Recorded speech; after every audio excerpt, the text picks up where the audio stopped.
14 horas e 2 minutos da segunda-feira, dia 1º de agosto de 2016.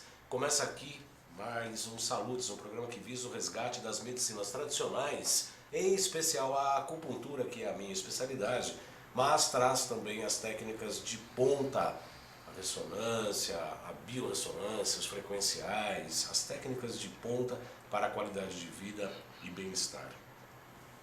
Você sabia que os justos sempre dormem bem? Após o entardecer, a ausência da luz dispara a emissão de hormônios que são indutores do sono. A gente vive nas grandes cidades, a iluminação, a luz, mexe no ciclo circadiano, no ciclo biológico de cada um de nós. Mas é no sono que se recupera a harmonia, leva-se em conta os desgastes do dia anterior e torna-se um bom sono, torna-se a si mesmo. De novo, novamente, a si mesmo. Abre aspas. Tudo o que dorme é criança de novo. Talvez porque no sono não se possa fazer mal e se não dá conta da vida. O maior criminoso, o mais fechado egoísta, é sagrado, por uma magia natural, enquanto dorme. Entre matar quem dorme e matar uma criança, não conheço diferença que se sinta. Frase do querido Fernando Pessoa, ora pois, no livro do Desassossego. Tem uma outra frase, como psicopatologista, estudei muito Jung, que eu gosto muito. Quem olha para fora sonha, quem olha para dentro desperta. Carl Gustav Jung, que pode ser muito bem aplicada ao sono dos justos, esses justos que eu falei agora há pouco. Pois bem, a produção e a apresentação do programa Saludes é minha, João Carlos Baldan. Na edição e switcher está o Iago Matsumoto. O Ricardo Parra fica na coordenação de conteúdo da emissora e a direção geral fica por conta de Alberto Luchetti. O programa Saludes tem o patrocínio da Quantum Bio, que é uma empresa pioneira e especializada no desenvolvimento de produtos e serviços da área da saúde preventiva, a partir da tecnologia de biorressonância, amplamente utilizada hoje tanto na Europa quanto no Japão. A Quantum Bio oferece para profissionais da área da saúde um método de avaliação, tratamento e acompanhamento terapêutico, por intermédio de equipamentos, produtos, ciclos de capacitação em biorressonância. Eu fiz os cursos e participo dos cursos, por isso que eles patrocinam o nosso programa. É uma empresa parceira. No programa Saludes de hoje, nossa pauta é a medicina do sono. Você sabia que o sono tem uma estrutura, uma arquitetura, que a depender da sua qualidade pode ocasionar diversas implicações clínicas, alterar exames, marcadores, produção hormonal e etc. Para tratar desse assunto, eu tenho o prazer de receber o Dr. Roberto Maciel, que é dentista pós-graduado em prótese dentária e DTMs, dores orofaciais, autor de 4 livros sobre oclusão, articulação, temporomandibular, dores craniofaciais, bruxismo, dor orofacial e diagnóstico por tomografia infravermelha. A você que está acompanhando o nosso programa ao vivo, peço que, se tiver dúvida, sugestão, quer fazer alguma pergunta ao nosso entrevistado ou ao apresentador, entre no Facebook, na minha página pessoal, João Carlos Baldan. Está lá a chamada, estamos ao vivo, você pode encaminhar suas perguntas e questionamentos. São 14 horas e 6 minutos, o Saludes é um programa que existe em ressonância com a própria vida.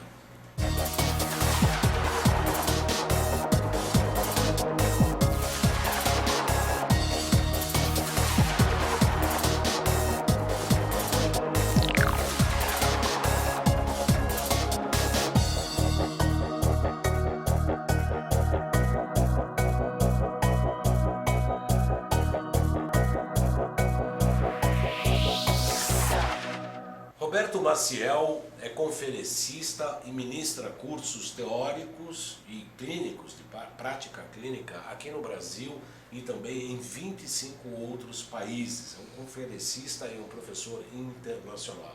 Outro dia marcamos um café para começar a discutir a pauta do nosso programa e esse café quase que virou um dia todo, né? Tamanha erudição, né, a linguagem, a profundidade, os estudos e a capacidade do Dr. Roberto Maciel, que hoje, né, eu me orgulho muito já de considerá-lo como não só um entrevistado, mas como um amigo. Dr. Roberto Maciel, muito prazer em recebê-lo aqui. Seja muito bem-vindo ao Salutes. Muito obrigado, eu é que agradeço a essa gentileza e esperamos repercutir os nossos assuntos de uma forma que seja útil para as pessoas de uma maneira geral. Eu coloquei aqui na chamada a pauta de hoje,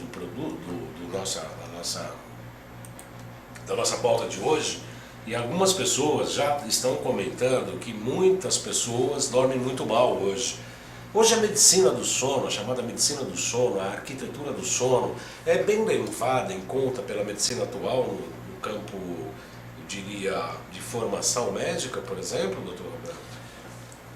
A medicina do sono foi um dos grandes fatores de desenvolvimento da saúde de uma maneira geral. Entretanto, ainda é preciso que haja mais difunção, haja mais discussão de todas essas variáveis em todas as áreas. De qualquer forma, a partir do advento das neurociências e com o advento de tecnologias dos mais variados níveis, o conhecimento sobre a medicina do sono teve um grandíssimo salto. A partir desse conhecimento foi possível uma perspectiva de uma nova medicina já presente nesse momento. Pois a medicina do sono é algo que normalmente a gente sabe, né, do ponto de vista orgânico, né, que durante o sono toda a recuperação biológica, o cansaço, ocorre, né, um desligamento, né, que a gente tem as escolas esotéricas pelas quais passei, questiona até a ciência, né, onde está o indivíduo enquanto dormimos, né, aquele corpo ali fazendo barulho, roncando, soltando emissões, barulho, etc. O ser não está ali naquele momento, quer dizer, enquanto ele se retira e há praticamente uma recuperação desse organismo, de todas as glândulas endócrinas, das substâncias, etc. O que a medicina do sono hoje fala nesse processo de recuperação ou da qualidade desse sono, doutor Roberto? Perfeito. Essas discussões são muito importantes e muito úteis, porque até nesse momento o que se observa são discussões, em geral, relativamente superficiais, a respeito de técnicas e pequenos problemas muito comuns derivados dos distúrbios do sono. Entretanto, corremos o risco, dessa forma, de simplificar situações de grande complexidade. A medicina do sono está associada... Há uma analogia interessante que seja feita para o telespectador e para as pessoas. Se nós observarmos uma pessoa de 70, 80 anos de idade, bem de todos os pontos de vista, da saúde orgânica, corpo, mente, é possível fazer uma analogia de que essa pessoa passou a fase infantil, a fase da adolescência, a fase de adulto jovem e a fase agora de terceira idade, acima de 60 anos de idade, cumprindo dois grandes eixos da saúde fundamental. É possível afirmar que essa pessoa teve, todas essas etapas, uma perfeita arquitetura bioquímica, uma perfeita bioquímica corporal, e isso está associado naturalmente à alimentação, à nutrição e tal, em todas as etapas da vida, e há uma grande qualidade do sono, que teve uma arquitetura do sono dentro de uma faixa de intensa normalidade. Essa pessoa teve e tem ao longo da vida poucas disfunções, poucas patologias, poucos transtornos de saúde. Ao contrário, quando nós pegamos uma pessoa de 5 décadas, 50, 60 anos de idade, com muito histórico de problemas, de transtornos, de doenças, de internações, de oscilações hormonais, de oscilações de humor, de depressão, com tendências a doenças degenerativas, etc., é possível afirmar que essa pessoa nunca teve, em todas as etapas da vida, um aspecto de bioquímica corporal apropriado e nem tampouco de arquitetura do sono. Esses dois grandes eixos são suportados pela disponibilidade de oxigênio. A produção de oxigênio e a absorção de oxigênio. E o sono tem um grande peso nesse processo. Eu quero agradecer aqui a Cláudia Felizardo, que estão curtindo o nosso programa, a Dília Leles, a Lilian Paves, a Solange Alencar, Lelis, a Regina Sacomã Marques, Fátima Álvares, Tânia Fácil, Roseli Veiga, Marilene Andrade, você vai ter que perdoar hoje que o negócio aqui está difícil, Maria Estela Miller, Dr. Renato Rício, que é colega médico, que já veio aqui várias vezes, Amoen Sena, Juliette Neghelli, Nara Xavier Folha, Ellen Fernandes, Vanderlei Almeida, Fátima Rabelo. Todas as pessoas estão curtindo, fora as que estão assistindo, não curtiram aqui ainda e vão participar por intermédio da página do Facebook, Facebook/João Carlos Baldan. Então, Roberto, fala um pouquinho da sua experiência internacional. Eu soube que o senhor morou na Europa durante muitos anos, é isso? Resumidamente, porque eu sei que o currículo é grande. É claro, foi uma experiência muito positiva, sobretudo em Europa, na medida em que eu, como dentista, a odontologia na Europa é apenas embrionária ainda presentemente, talvez menos na Escandinávia, em alguns poucos países já há uma odontologia dos padrões brasileiros, um sistema mais americanizado, então o que existiu sempre na Europa por tradição é uma medicina normal, convencional, e nos últimos anos o aluno ele faz uma opção pela chamada medicina dentária. Na medida que eu tive o convite para por lá permanecer por uns anos, eu tive que me adequar a essa situação, e o que me foi muito benéfico, porque eu tive que adquirir uma estrutura, uma visão muito mais ampla do que a da nossa convencional odontologia, abrir disciplinas e conhecimentos que até então não constam, e ainda presentemente não constam na grade curricular da odontologia. Então, anatomia mais avançada, neuroanatomia, sobretudo neurofisiologia. Então, foram experiências espetaculares, que nos permite hoje fazer uma grande aplicação clínica disso tudo. A pessoa que me apresentou, o Dr. Roberto Nascimento, falou, Roberto Nascimento Maciel, me disse na época que ele é uma das autoridades mundiais no assunto, que realmente é. O Programa Saúde tem muita gratidão de receber o Dr. Roberto Maciel, porque realmente é uma das autoridades mundiais no assunto. Quando eu fiz a psicopatologia em 2002, na Universidade de São Paulo, no Instituto de Psiquiatria, no IPQ, dávamos grande importância naquela época para a fase do chamado sono REM, onde há os movimentos repetitivos dos olhos, como se ali, naquela fase realmente ocorresse o descanso verdadeiro. Foi uma surpresa quando eu estive com o Dr. Roberto falando da grande importância do sono na fase 3, que precede os momentos do sono REM. E naquela oportunidade eu havia estudado que não entramos geralmente em 3, 4 vezes nesse sono REM. Mudou alguma coisa? O que aconteceu, Dr. Roberto? Houve um aprofundamento do conhecimento da arquitetura do sono. É possível observar ainda, presentemente, 4 fases não REM e uma fase REM. A terceira e quarta fase foram resumidas em apenas 1 a 3. A explicação é simples e importante, não é? REM significa Rapid Eye Movement, um acrônimo em inglês, movimento rápido dos olhos, que divide a fase do sono quando o olho gira no globo ocular. Existe um certo padrão de transformações fisiológicas nesta fase, e a fase não REM, que são divididas em 3 estágios.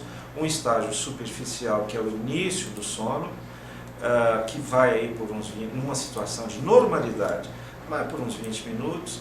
O estágio 2 vai por mais uns 25, 30 minutos, são ainda sonos superficiais, mas já se observa a presença de variáveis fisiológicas de aprofundamento do sono. E a fase 3, que agora se conhece através de tecnologia muito avançada, que é o início do pico da produção de substâncias absolutamente fundamentais à vida. Na fase 3, por exemplo, portanto, os bebês na primeira infância tem que ter além da qualidade do sono 3, do sono profundo, reparador, uma quantidade maior. Então isso segue por uma escala de variáveis durante toda a vida de nós indivíduos. Para você ter uma ideia, na fase 3 é o pico da produção endócrina de hormônio do crescimento, de serotonina, que é a substância que controla as nossas emoções, de leptina, que controla o tecido adiposo do corpo humano, de hormônio luteinizante, o hormônio da virilidade masculina, mas, sobretudo, no momento de uma grande incidência de doenças primárias como o câncer, que anda cada vez numa incidência mais significativa e provavelmente está associada a muito do modelo de vida atual, essa intensificação de estatísticas. A fase 3 do sono não REM é uma fase de grande atividade imunológica. É a fase onde o sistema produz e secreta linfócitos e substâncias de mecanismos defensivos no organismo humano. Portanto, a grande importância dessa fase está associada ao aparecimento ou não dessas doenças. A curva entre doença e saúde está muito associada a esta fase 3 do sono não REM. Entretanto, e claro, a fase REM também é super importante, o registro das atividades intelectuais, dos aprendizados, das fases dos sonhos. Entretanto, uma grande discussão nesse momento é que tem um hormônio que é o grande iniciador de todo esse processo, um hormônio em grande discussão científica nesse momento, que é a melatonina produzida pela glândula pineal. Que parece que tem uma série de funções muito além, inclusive, de ser apenas indutor do sono, né? Muito além. A melatonina é uma substância muito estudada nesse momento e muito utilizada já, inclusive no mercado no exterior, aqui no Brasil não há. Claro, além da questão do sono em si, a melatonina, na medida que estabelece o início da arquitetura do sono, estabelece divisores de metabolismo. Portanto, essa nova neurociência que estuda todas as reações, estuda todo o metabolismo do corpo humano, disponibiliza nesse momento grandes informações acerca da melatonina. Quando nós falamos de uma população como São Paulo, que tem aí 2/3, segundo estudos, da sua população que necessita de medicamentos tranquilizantes para encaixar um sono, estamos falando de ausência de melatonina, que tem um declínio na sociedade atual, no mundo todo, um grande declínio de produção, inclusive em crianças. Na medida em que esse declínio de melatonina vai acontecendo, vai piorando a arquitetura do sono e o aparecimento de muitos transtornos. Como a melatonina é fotossensível, ela é desencadeada a partir do estímulo do escuro, e como nós hoje vivemos numa situação de noite iluminada, com muita luminosidade, há um decréscimo grave da produção de melatonina. O Dr. Roberto Maciel é muito gentil, educado, encaminhou uma série de vídeos. Não sei se vai dar, obviamente não vai dar para colocar todos aqui no programa, mas eu peço para o Iago Matsumoto colocar no switch no meu computador, que tem um filmete aqui muito rápido, mostrando a fase REM, enquanto o senhor comenta a importância desta fase, da fase REM do movimento repetitivo. Vamos lá, Iago? Isso. Perfeito. Então ali estão o movimento dos olhos, né? Exatamente. Isso são estudos que são feitos rotineiramente no exterior, associando a produção dessas substâncias às quais estamos nos referindo às fases do sono. Eles são estudos muito atuais e que claramente mostram essa importância dessa arquitetura e dessas fases apropriadas. Portanto, o sono está objetivamente associado a uma série de patologias, inclusive primárias. E o decréscimo, digamos, a ineficácia de muitas terapias tem como base a ausência desse processo dentro do metabolismo corporal imunológico, por exemplo. Né? Como a gente pode imaginar, quer dizer, eu imagino como terapeuta, pessoa que estudo, enfim, que na fase do sono, até essa grande recuperação, a preparação endócrina, né, em relação ao próprio desgaste orgânico e a preparação para o novo dia, mesmo como a assimilação das experiências cognitivas, intelectivas, emocionais de um dia para o outro, etc. O brasileiro dorme bem, doutor Roberto? O brasileiro dorme mal. Ou é só na Bahia lá que é tudo ok, está tudo bem? Mas nesse momento nem mesmo na Bahia. Há uma grande epidemia no mundo todo em relação à qualidade e à quantidade do sono. Quando as discussões acontecem, é preciso que nós tenhamos a possibilidade de discutir situações um pouco mais profundas.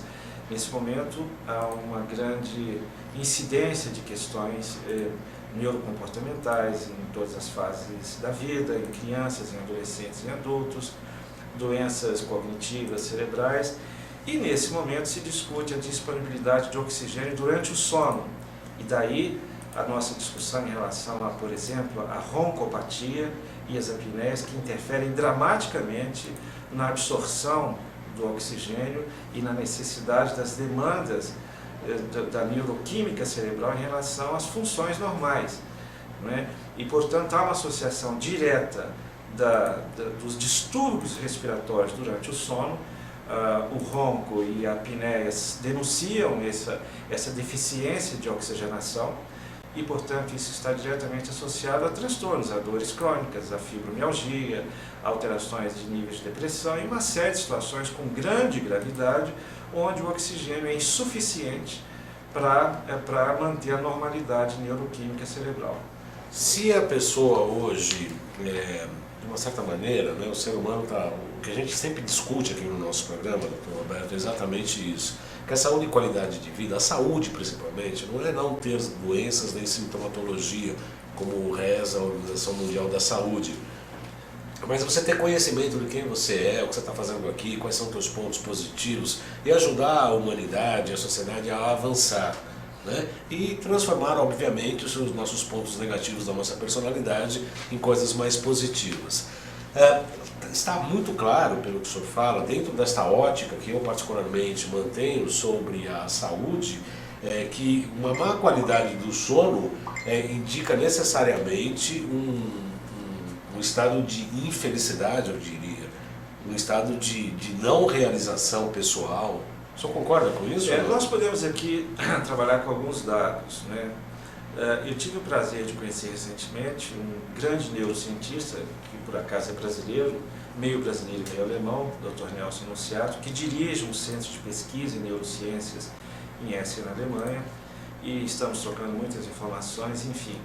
Nesse momento, na Alemanha, existem registrados no sistema de saúde da Alemanha 20 mil pessoas com mais de 100 anos de idade. 20 mil pessoas. 20 mil pessoas. A meta daqui a 9 anos, a expectativa para daqui a 9 anos, 2025, sejam quase 50 mil pessoas com mais de 100 anos de idade. O que se observa em relação a essa população são dois setores. Uma, ainda que essas pessoas tenham alguma dificuldade física, natural, de locomoções, etc., mas o seu padrão cognitivo está intacto. Ou seja, o nível de discernimento e orientação intelectual dessa população com mais de 100 anos de idade está perfeita, está intacta. Como diz o doutor Air, inclusive, né? Quer dizer, não adianta você viver 100 anos todo encraquelado em cima de uma câmara cheia de tubo, né? Isso leva a nos observar o que se passa digamos, com a estrutura da saúde na Alemanha e em outros países. A primeira coisa é a informação, e a informação é básica, então antes da doença aparecer, a informação previne, naturalmente, e, portanto, na Alemanha privilegia, digamos, a nutrição e o sono em relação a essa expectativa de vida. Já existe no Japão, nem se fala, já tem uma grande população. E do ponto de vista do mercado de trabalho, o que se abre aqui para todas as áreas da saúde e também áreas da não saúde, é que temos aqui no Brasil, por exemplo, neste momento, 23 milhões, 12,5% da população brasileira tem acima de 60 anos de idade. E a tendência é de crescimento. Para 2025 seremos 30 milhões de pessoas acima dos 60 anos de idade. Até lá eu acho que eu vou ter 60. Pois, o que passa é que a medicina, em geral, as áreas da saúde, ainda não estão atentas a esse grande mercado para atender essa grande demanda de fato da população, né? A base, de fato, é manter essa saúde dessa população, essa expectativa de vida. E a base é a informação, é a cultura da informação, né? Eu quero lembrar aqui que o programa Salutis tem o patrocínio da Quantum Bio, que é uma empresa pioneira especializada no desenvolvimento de produtos e serviços na área da saúde preventiva, a partir da tecnologia de biorressonância amplamente utilizada tanto na Europa como no Japão, como o Dr. Roberto Maciel acabou de lembrar, são onde há expectativas de vida maiores, e a Quantum Bio oferece para profissionais da área da saúde método de avaliação, tratamento e acompanhamento terapêutico por intermédio de equipamentos, produtos e ciclos de capacitação em biorressonância. Quero lembrar de um produto aqui que é o GHE Plus. É uma solução quântica à base de álcool que contém padrões quânticos moduladores do lítio e ativador da ocitocina, chamado hormônio do bem-estar, o hormônio da alegria, né? O GHE Plus. Eu passo muito por esse medicamento para as pessoas com estado depressivo. Ele atua sinergicamente no conjunto hipotálamo e hipófise. Aliás, esse conjunto, esse eixo hipotálamo e hipófise é inclusive também o que comanda a tireoide.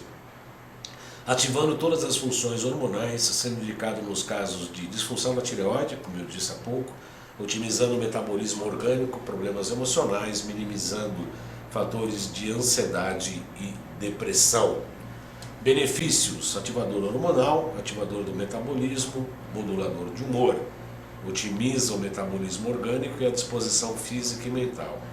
Ele é indicado para as pessoas com distúrbios de pressão arterial, tanto a hipertensão quanto a hipotensão, ajudando no controle e equilíbrio dos mesmos.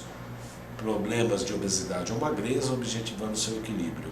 Ajuda também no tratamento de osteoporose, inclusive de distúrbios sexuais, otimizando o desempenho do hipotálamo em ambos os sexos. Pessoas interessadas podem entrar em contato aqui na Quantum Bio, aqui em São Paulo, 5594-7736. 5594-7736, esse é o site da Quantum Bio, www.quantumbio.com.br. Dr. Roberto Maciel, estamos recebendo o Dr. Roberto Maciel, dentista especializado em distúrbios de ATM e na medicina do sono, na arquitetura do sono, um dos especialistas mundiais no assunto. Tem várias, vou trazê-lo aqui em outras oportunidades, porque tem uma série de especialidades e assuntos que obviamente um programa não cabe para tratar de todos esses assuntos e da sua especialidade e profundidade, verticalização do seu conhecimento e prática clínica. Dr. Roberto Maciel, dentro dos distúrbios do sono, as pessoas que têm muitos problemas do sono, qual seria a porcentagem? A percentagem existe do problema da apneia, por exemplo? Justamente o que falamos no bloco anterior em relação à faixa etária. A faixa etária é uma das condições de prevalência. A partir de 50 anos há uma flacidez natural, e tanto no sexo feminino como masculino, portanto é a faixa de prevalência. Existem algumas situações preocupantes. A apneia e o distúrbio respiratório, não vamos dizer apneia, porque o que se observa nesse momento é que não é necessário que o indivíduo tenha uma roncopatia severa e nem uma apneia definida, mas basta que ele tenha distúrbios respiratórios. Por exemplo, crianças que apresentam disfunções respiratórias. Os neurotransmissores com 6 segundos de insuficiência de oxigenação já são suficientes para serem causados danos nas relações eletroquímicas dos neurotransmissores. Isso é muito grave nas crianças. Há um estudo de São Paulo do ano passado, me parece suportado na Universidade de São Paulo, com 500 crianças, demonstrando 45%, quase 50% das crianças até os 14 anos de idade com sobrepeso, com obesidade. Naturalmente, isso é uma situação de grande gravidade. Essa questão da obesidade infantil implica em processos respiratórios, implica em disfunções respiratórias enquanto se dorme, implica, hoje já completamente descrito pela ciência, implica em alterações cognitivas. Então, crianças com tendências à depressão infantil, juvenil, as chamadas bipolaridades, têm essas implicações todas. Está me ocorrendo aqui agora, doutor Roberto, eu imagino que talvez o TDAH também, né, os distúrbios de hiperatividade e déficit de atenção. Isso nos dá, para nós dentistas, que temos o contato direto com um grande número de pacientes, crianças, nomeadamente alunos de pediatria, ortodontia, a abertura dessa discussão. O Brasil, perigosamente, é um dos maiores consumidores de anfetaminas, de Ritalina. A Ritalina é um medicamento que não tem margem de segurança, ela tanto pode atingir as metas de quem prescreveu, como ela pode até piorar as situações. Existem alguns países que a Ritalina é proibida. É curioso isso, né? Aqui no Brasil, inclusive, tem escolas que exigem, né? A gente fez até um programa recentemente de escola que ficam exigindo que se... Ou seja, o que nós estamos... me volto de novo aqui a mencionar o nosso amigo Nelson Anunciato, neurocientista, que faz uma descrição super interessante, que um professor da Alemanha fez uma pergunta para todos no auditório. Ele colocou um ponto negro no quadro, na lousa, e solicitou que os alunos dissessem o que estão vendo. Todos disseram, estamos vendo um ponto negro na lousa. Ele disse, esse é o grande erro, o grande equívoco da medicina de uma forma geral, ou seja, você vê o ponto negro, mas não vê o quadro que está por trás do ponto negro. Né? A grande complexidade nesse momento do entendimento dos mecanismos, do metabolismo corporal, são muito importantes que sejam descritos, porque senão nós simplificamos demais o processo e temos a possibilidade de equívocos diagnósticos.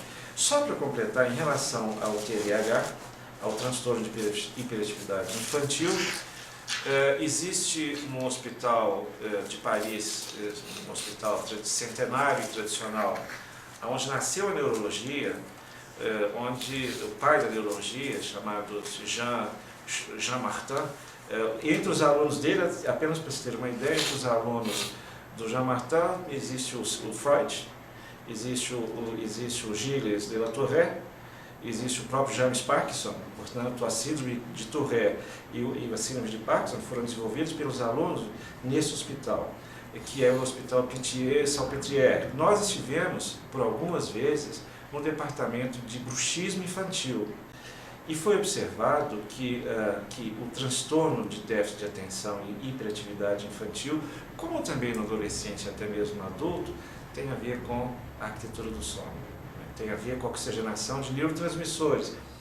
Isso é um assunto super interessante que nos leva, inclusive, a uma lembrança de um trabalho que foi iniciado nesse mesmo departamento de neurologia em Paris, com relação às isquemias cerebrais, com relação ao AVC e o bruxismo.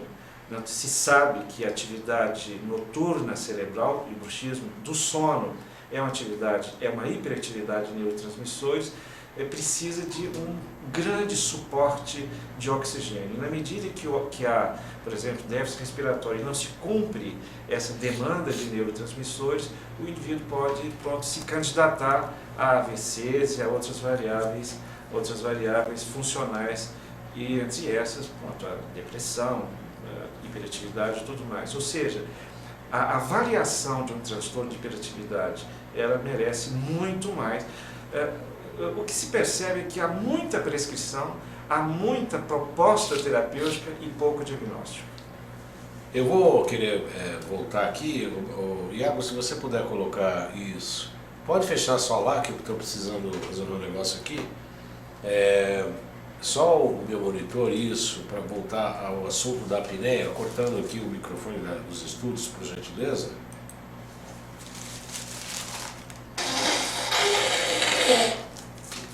Espero que tenha cortado.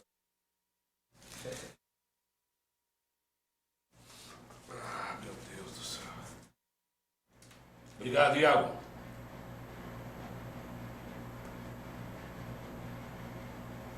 Então, por esse filme, né, Dr. Roberto, você está vendo a importância exatamente do estrangulamento aqui dessa região orofaringiana, né, em que aí acontece a apneia e o próprio ronco, inclusive. Né? Nesse caso, se observa uma ilustração, e foi ótimo o diapositivo parado nesse ponto, e que se define e que se conceitua a apneia. A apneia, portanto, é uma interrupção, uma parada do processo respiratório total.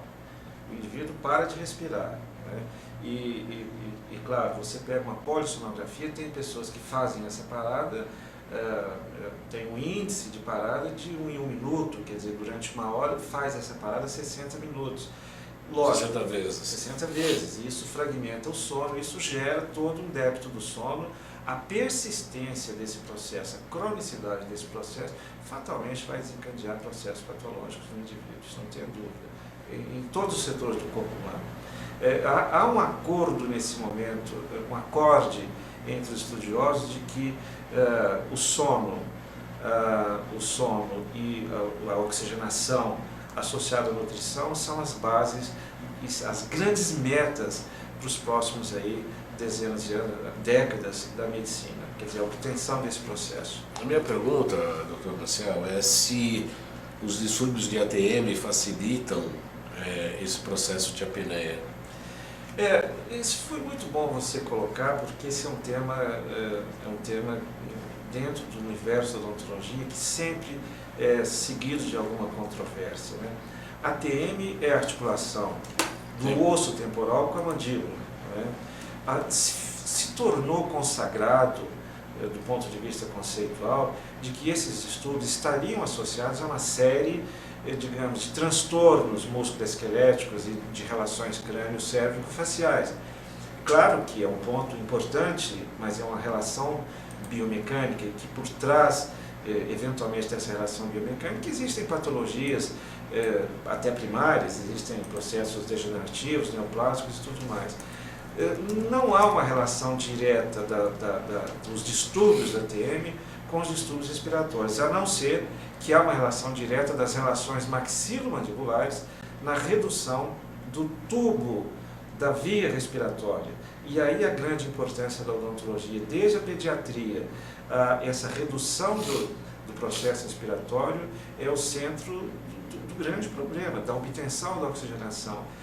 Daí a correção das maloclusões, a reabilitação das alturas e dos espaços respiratórios implicados nesse processo, né? Eu estou fazendo essa questão porque nós, acupunturistas, trabalhamos principalmente com a ATM, com colocações de agulha, exatamente nas articulações, localizando nervos, tendões, musculaturas, fibras que estão mais inflamadas, etc., para poder colocar as agulhas, obviamente trabalhando com os meridianos que passam nessa região para poder fazer um tratamento articular. Olha, se você me permite, isso foi muito importante. Há no Brasil, não só no Brasil, mas enfim, por aqui, como há um grande volume de dentistas, muitas vezes a colocação simples e objetiva de um aparelho na boca, como esse que aqui está, e como se isso de fato resolvesse todas as situações.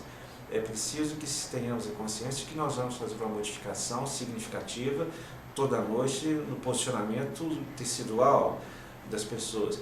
E muitas vezes, num grande número de vezes, na verdade, isso não resulta porque não houve uma preparação desses tecidos. Essa preparação é importante e ela envolve, naturalmente, todas as áreas, a fisioterapia, a acupuntura, a posturologia, na preparação que, se nós colocarmos um aparelho como esse, para tentar obter uma via respiratória correta, mas se houver um processo inflamatório assintomático que vai ter reação de dor, sensibilidade, o aparelho não vai funcionar e nós não vamos resultar em sucesso. Aliás, eu gostaria de pedir ao Iago a gentileza de colocar, nós fizemos umas fotos deste aparelho que está aqui, que é muito interessante, além de não é só um aparelho, só para demonstrar aqui, doutor, não é só uma placa de reformulação dos dentes.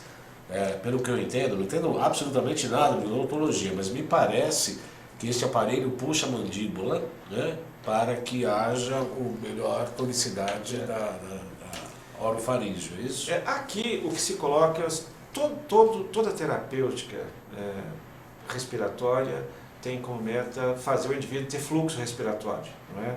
Seja a traqueostomia, seja a uvolopalato, a faringoplastia, todos têm a sua importância num dado momento seletivo, e a terapêutica que se prioriza é uma de consenso, de acordo com cada situação. Esse caso dos aparelhos, a grande maioria tem como meta fazer um pequeno avanço da mandíbula, e nós temos inclusive um videozinho aí que mostra o palato mole, o céu da boca, colando com o assoalho da língua, quer dizer, impedindo completamente o processo respiratório. Esse aparelho, nós já passamos, durante esses 30 anos, por muitos desenhos de aparelhos diferentes, é o que eu tenho observado com maior grau, digamos, de resposta de conforto, porque o aparelho tem que ter conforto para ser utilizado. É o filme 9, é isso? Pode passar esse filme aqui pra gente, Iago, por gentileza? É exatamente esse, né? Que a mandíbula desce. Exatamente. E aí cria todo... Exato. Então isso mostra o mecanismo, né, o mecanismo do fluxo respiratório sendo interrompido, né, pela caída do palato mole e do assoalho da língua para trás, né, para posterior, fechando o processo respiratório. Né. Esse é o fluxo normal. Que é a apneia obstrutiva do sono. Que é uma obstrução, né, do processo, é uma interrupção do processo respiratório normal, à noite, de preferência, né, e, portanto, isso impede a função respiratória, né, e em todas as idades, claro, como nós comentamos aqui. Então, isso é uma postura multidisciplinar, evidentemente, tem que ser analisado, a pneumologia, a neurologia, porque temos as apneias centrais, otorrino, enfim, isso é de uma postura multidisciplinar. O dentista está envolvido nesse processo. E o aparelho tem um mecanismo de não permitir que a mandíbula caia, que a mandíbula feche aquele espaço respiratório. E ela só mantém ou ela puxa a mandíbula? Depende muito de cada situação, de cada necessidade. De cada paciente. Mas né? a ideia é tracionar um pouquinho para frente a mandíbula para dar uma via respiratória mais confortável. Isso controlado com exames de alta sensibilidade de controle. Né? Aí está, portanto, o aparelho, né? Esse é um dos desenhos, existem muitos, né? Esse é um que nós gostamos. Enfim, isso é um tema que tem uma relevância, porque isso pode ajudar muita gente a numa certas situações, na medida que se restabelece o fluxo respiratório, porque normalmente em termos de apneia, o que se discute é o barulho, o ruído que se faz para o companheiro da cama e etc. Mas isso de fato tem uma situação muito relevante na vida das pessoas, é restabelecer a saúde. O Ibsen Vila pergunta o seguinte: quais os principais desafios, na sua opinião, para que os dentistas sejam menos tiradores de pedidos, entre aspas, trabalhando somente nos efeitos e busquem trabalhar mais na identificação das causas dos problemas? Exemplificando, sabemos que o bruxismo é a causa de muitos problemas odontológicos, mas o próprio bruxismo tem suas causas. Poucos dentistas têm essa visão holística da saúde do paciente, por isso eu gostaria que o doutor comentasse. Isso é uma observação muito pertinente, não é? Um dos grandes equívocos, um dos históricos equívocos da odontologia foi exatamente em relação ao bruxismo, que centrou todo o tratamento, todo o processo terapêutico do bruxismo em placas oclusais. Na medida que se sabe que o bruxismo tem uma fonte de entre 80% a 90% gerada no sistema nervoso central, no cérebro, naturalmente que um aparelho nos dentes, nós estamos trabalhando apenas no efeito. O bruxismo, do ponto de vista real, ele deveria ser tratado na sua fonte, que é fonte cerebral, com as mais absolutas variáveis, efeitos de medicamentos químicos, efeitos de antidepressivos, de benzodiazepinas, etc. O fato é que a fonte do bruxismo está dentro do cérebro, em todas as idades, o bruxismo do sono. Que área do cérebro tem isso especificado já, doutor? Sim, há um descontrole, por exemplo, o bruxismo poderia ser... Hipotálamo? O hipotálamo está envolvido, o sistema límbico está envolvido, há uma série digamos, de áreas cerebrais que estão envolvidas, né? E de modo que a placa, ela funciona muito bem, ela ameniza o processo na medida em que ela equilibra as forças do bruxismo e protege os tecidos passivos do sistema respiratório, mas uma placa não pode ser considerada um tratamento para o bruxismo.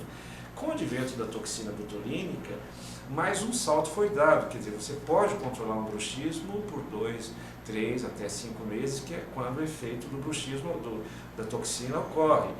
Não mais do que isso, não é?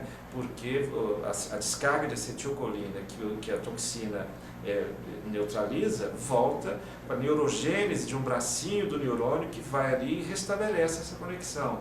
Então o bruxismo está muito associado a terapias que tratam do sistema nervoso central, dentro da psicologia, dentro da acupuntura, dentro de situações do sono. Por exemplo, não existe bruxismo na fase 3 do sono não REM. Então, muitas vezes o bruxismo é você cuidar que o paciente tenha o resgate dessa arquitetura do sono. A pergunta é perfeitamente cabível. Baldan, mas por exemplo, há processos judiciais com perdas de implantes, reabilitações e tudo mais. Nós, algumas vezes, somos convidados para tentar compor aí no conselho, a defesa de algum colega, e a grande questão é que colocam os promotores e juízes, inclusive isso na Flórida, como nós somos convidados para falar sobre bruxismo, depois do nosso livro Bruxismo.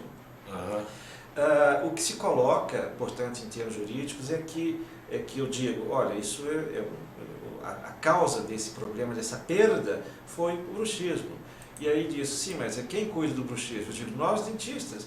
Mas, infelizmente, não existe uma cadeira, uma disciplina na escola chamada bruxismo.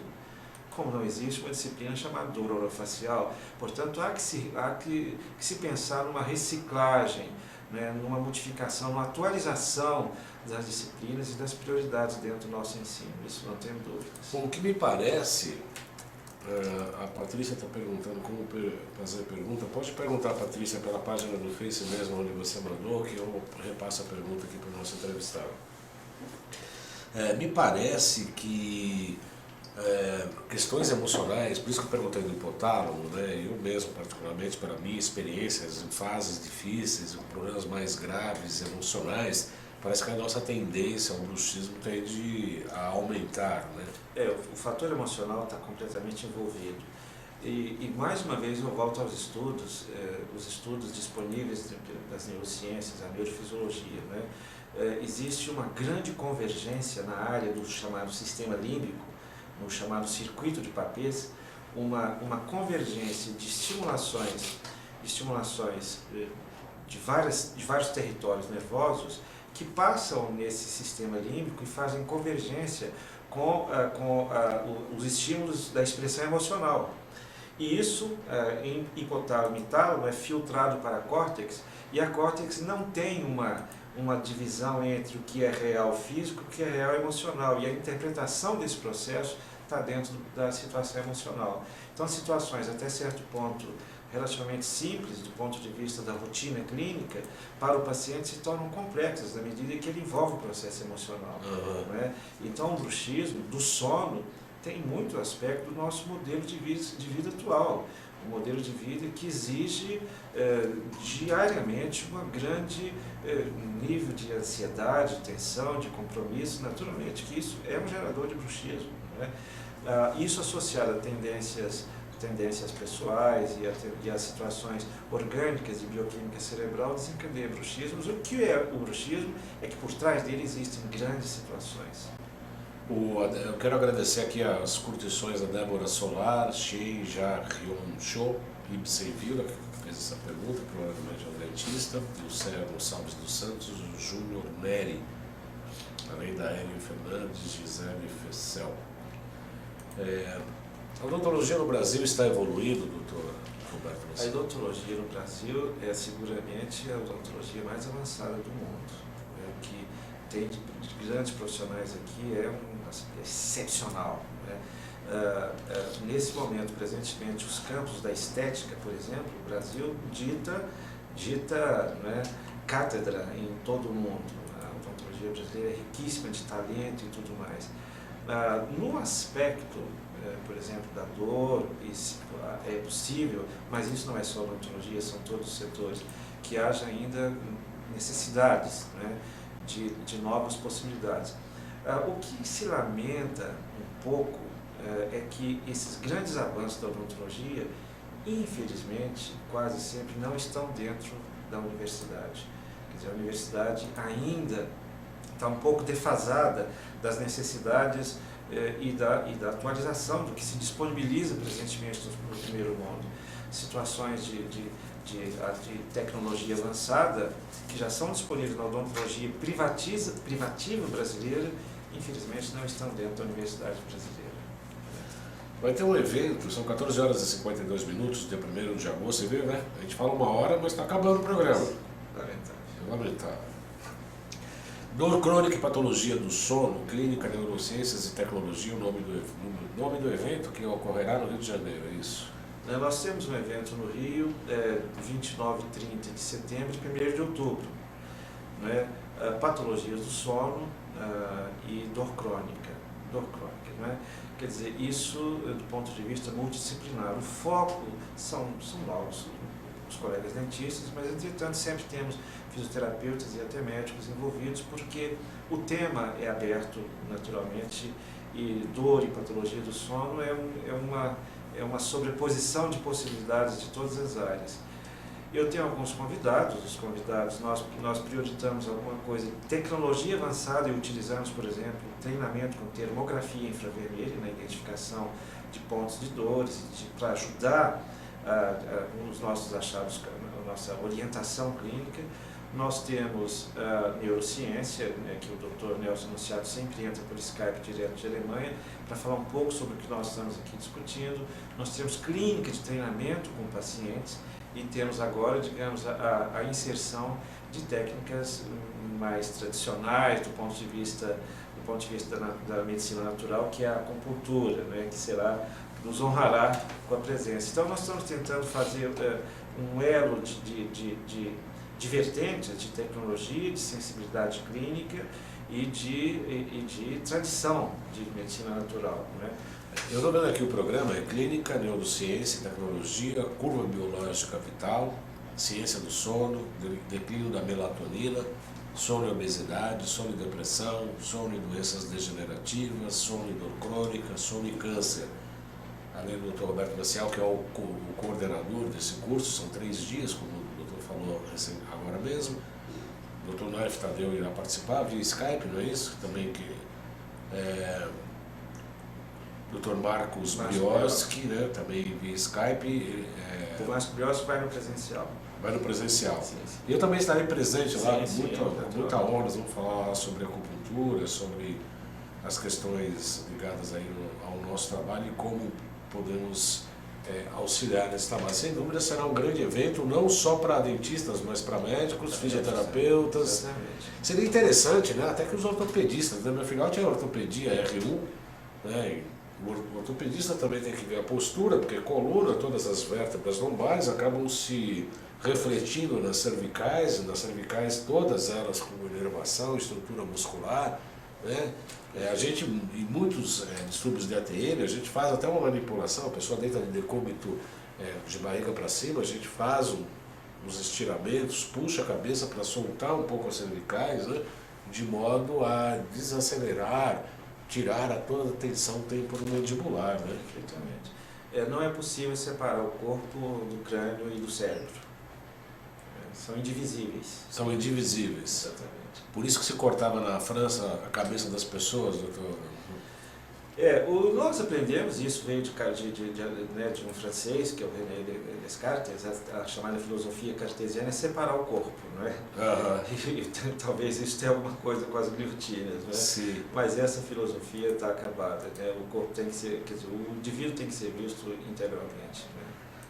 Doutor Roberto, as pessoas interessadas nesse curso, como é que fazem? Entram no site, tem telefone? Sim, tem aí no Facebook e tudo mais, isso no Espaço Hábil, lá do Rio de Janeiro, na Barra da Tijuca, e já é o nosso, penso que, 6º ou 7º curso, com grupos muito seletivos, e nos dá muita alegria discutir com essas pessoas, porque é clínica pura, né? Vamos fazer esse curso mais à frente em São Paulo, e vamos fazê-lo em 2 ou 3 países na Europa ainda esse ano. Né? Eu tenho uma pergunta aqui da Patrícia Linhares. Demorou, mas saiu. Patrícia, tem o TDAH, DTM. Você comprou aonde, Patrícia? Bruxismo, usa aparelho dentário e acorda todos os dias com dor de cabeça desde 1º de maio de 2016. Tomo 6 miligramas de melatonina. Há a possibilidade de estar tendo falta de oxigênio de cérebro? Pois é, isso tudo nós comentamos agora. A grande falta é diagnóstico. Né? Quer dizer, falta de diagnóstico, de fato, saber o que se passa de fato. Um exame muito interessante, sine qua non, para começar a investigação desse processo, é a polissonografia. Né? A polissonografia para a Patrícia talvez seja o início, mas além da polissonografia, para diagnóstico, uma bela propedêutica, porque nós não podemos esperar que os exames nos tragam todas as informações. Né? Esse foi talvez o grande erro, assim, o grande equívoco. Se pensou que com a tecnologia, as tecnologias resolvessem e oferecessem todas as respostas. Entretanto, a máquina quase fala, mas ela não pensa. Pensar tem que ser o profissional, que tem que fazer todas as analogias e tal. Naturalmente que uma situação como essa pode ser relativamente simples, mas pode ter complexidades, então nós não podemos formular hipóteses simples para uma situação às vezes complexa e nem tampouco exagerar numa complexidade numa situação às vezes simples. É diagnóstico. Né? É a etiologia também, né? A etiologia do processo. Né? Uma bela história clínica, etc. Isso é. A Dília Leles escreveu uma avaliação da página JC Baldan, João Carlos Baldan. Parabéns pelo programa, gratidão por nos proporcionar a oportunidade de termos acesso a importantes conhecimentos, que com certeza tem melhorado a vida de muita gente. Muito bom saber que ainda existem pessoas no bem que podemos confiar. Gratidão também aos seus convidados, profissionais competentes e compromissados com a verdadeira medicina humanitária. Doutor Roberto Maciel, estamos já chegando no final do nosso programa. Eu gostaria que as pessoas que tiverem necessidade de entrar em contato consigo, e-mail, telefone, inclusive mais informações sobre o curso, pode procurá-lo. Como é que as pessoas te acham? Eu estou na Clínica Knife, através aqui do programa, né, e através do próprio Espaço Hábil, que eu não tenho aqui de cor os contatos. Né? Mas eles estão disponíveis aí já no meio. Hábil é H-A-B-I-L. Exatamente. Espaço Hábil no Rio de Janeiro. Né? E eu posso dar o meu e-mail. Sim, e-mail pessoal, se desejar. Pessoal, não tem problema, é Roberto Nascimento Maciel, @yahoo.com.br. Né? Muito simples. E pronto, sejam muito bem-vindos. E, claro, eu espero que nós possamos estender essa discussão. Eu gosto muito do senhor Antônio Damasio, que eu tive a oportunidade de conhecê-lo, um dos grandes cientistas nesse momento, que diz exatamente o seguinte: escreveu um livro fantástico chamado Razão e Emoção, o Erro de Descartes, um português que está nos Estados Unidos há muitos anos, neurocientista. Que os grandes profissionais da saúde não são versados somente no essencial da fisiopatologia, do domínio dos procedimentos técnicos. Normalmente, esses grandes profissionais da saúde são profissionais que compreenderam os conflitos do coração humano e que, a partir de sensibilidade, de conhecimento e de talento, tornam, digamos, as suas terapêuticas bem-sucedidas. Tá certo. Eu agradeço muito a sua vida. O Dr. Roberto Maciel mora em Goiás, né? Eu estou em Goiânia e trabalhando em São Paulo. E trabalha em São Paulo, pertinho, vai e volta, né? Vai de manhã e volta à tarde. Exatamente. E ele está atendendo tanto lá quanto aqui, e obviamente ele teve que fazer um remanejamento na sua agenda para estar presente aqui no nosso programa, pelo qual eu agradeço, viu, doutor Roberto? Deixando as portas sempre abertas aí, como profissional, como amigo, como competente profissional que é. Muitíssimo obrigado, eu que agradeço e me congratulo com você pelo programa. Precisamos mais disso no país. A informação é que nós precisamos mais desse país. Informação sobre saúde básica, sobre cultura básica, enfim. Muitos parabéns, como se diz em Portugal, congratulações e votos de cada vez mais sucesso. Muito obrigado. Eu quero, para encerrar, antes de encerrar esse programa, eu quero lembrar, as pessoas muito me escrevem pedindo orientações de programa, de produtos. Qual o ômega 3? Tem colegas que querem equipamentos, o Hidrovitalis, por exemplo, na Nova Ciência, o Acufinder, máquinas de localização de pontos, de estímulo de eletroacupuntura. Eu quero convidá-los a visitar a loja virtual, que é uma loja que tem os produtos da NIL e os produtos da Nova Ciência, que é loja.jcbaldan.com.br. Pode colocar o monitor, por favor, Iago? Tá chegando ou não? Não entendi. Acabou o programa, ele não vai pôr. Bom, mas é loja.jcbaldan.com.br e tem um produto lá chamado Nigrosbal, que é um óleo de groselha negra, que é muito interessante, é um antioxidante de primeira ordem, é muito interessante para anti-envelhecimento e para o sistema nervoso central. Muito bem, estamos aqui encerrando o programa Salutes, que tem na edição e switcher o Iago Matsumoto, Ricardo Parra na coordenação de conteúdo aqui na emissora, a direção geral fica por conta de Alberto Luchetti, a produção e a apresentação é minha, João Carlos Baldante. Espero você na próxima segunda-feira com o nosso campeão de audiência aqui, Dr. José Roberto Cáter, e a nossa pauta será osteoporose. Não perca, segunda-feira, 14 horas ao vivo aqui. Uma boa semana a todos, muito obrigado pela atenção e até lá.